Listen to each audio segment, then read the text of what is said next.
Hi guys, അപ്പോൾ നമ്മൾ നാട്ടിൽ പോകാനുള്ള തയ്യാറെടുപ്പിലാണ് കേട്ടോ. സാധനങ്ങളൊക്കെ പാക്ക് ചെയ്ത് ഇങ്ങനെ വെച്ചേക്കണ് വണ്ടിക്കുള്ള വെയിറ്റിങ്ങിലാണ്. അപ്പോൾ കമ്പനി വണ്ടി വരാനുള്ള വെയിറ്റിങ്ങിലാണ്. നമ്മൾ സാധനങ്ങളൊക്കെ ഇവിടെ സെറ്റാക്കി ഇങ്ങനെ വെച്ചിട്ടുണ്ട്. ഇവിടെ നമുക്ക് നാട്ടിൽ ചെന്നിട്ട് ബാക്കി കാണാം.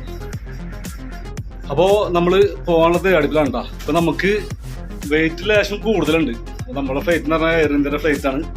അപ്പോൾ എന്താവും എന്നുള്ളത് പടച്ചവൻ്റെ കയ്യിലാണ്. റൂമാർ ഫൈൻ മേടിക്കോ ഇല്ല എന്നുള്ളതൊന്നും അറിയില്ല. നമ്മുടെ നാട്ടിലെ എയർ ഇന്ത്യനെ കുറിച്ച് നമുക്ക് എല്ലാവർക്കും അറിയാവുന്നതല്ലേ. പിന്നെ എന്തായാലും വരുന്നത് വെച്ച് കാണുന്നുള്ള ലെവലല്ല.